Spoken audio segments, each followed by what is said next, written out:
Hey, what's up? I'm back again talking about the MPC 3 software. I think I'm kind of wrapping things up on this series, having a lot of fun with it, learning a lot. And, you know, I definitely know that once more people see it in the public beta, a lot of people will talk about it and maybe find some things that I didn't learn. I'm very curious about the cool things that we don't know that's under the hood, some of the secrets that are there. I know I have not uncovered them all. But in this video, I just want to talk a little bit about the limitations I ran into, and the primary limitations I ran into from my live stream last night was that I was working with it. I started making a beat, but then I started making music because I got an audio input running on it, and I started tracking vocals. And vocals are very interesting. You can get vocals in with the looper. You can also get vocals in through the audio tracks. And I did kind of run into some issues with the monitoring, and I would kind of forget that something's not armed or armed. But it still was a pretty cool experience. I was able to do hooks, and that brings me to the next point, was that the audio regions or audio tracks are sequence specific.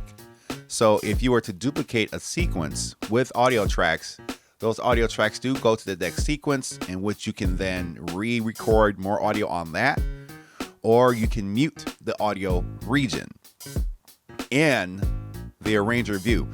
But unfortunately, you can't mute the MIDI because there are no MIDI regions. There's only audio regions. So you have to kind of treat the MIDI in a different way.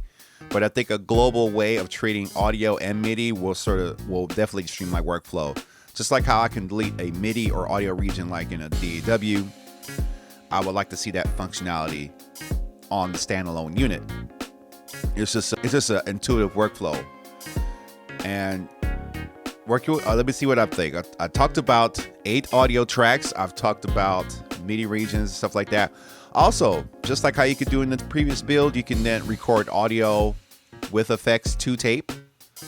Record with audio with effects to tape. So if I got auto-tune running from a microphone input or reverb, I can print that tape I want to, or I can add it in post, basically recording the direct audio into the system and then adding effects after the fact. And then obviously, you know that once you have effects or anything you have in here, there's an automation lane for it in which you can also manipulate and edit, which I think is pretty cool.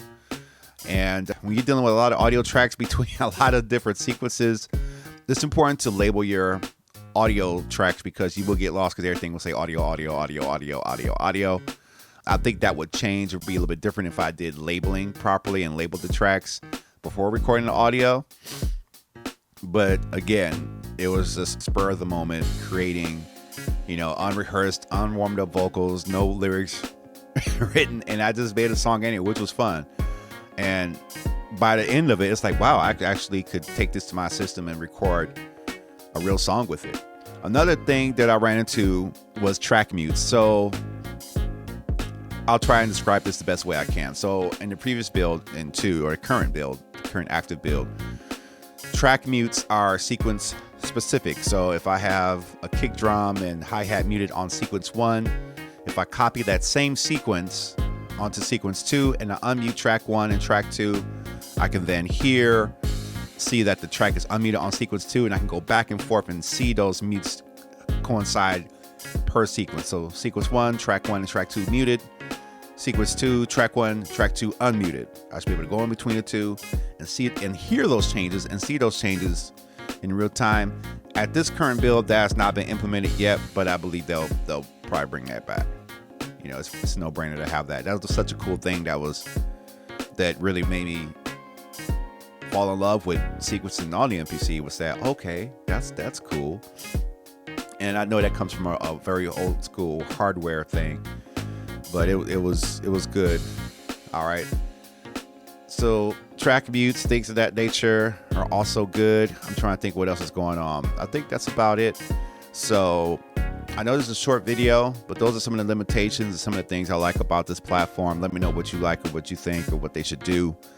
I think I've exhausted everything I can say about this unit so far, until I take some more time to discover some more things. But it's fun, and I hope you enjoyed the conversation. Like, comment, subscribe. You're watching Delio on the Delio T2K YouTube channel.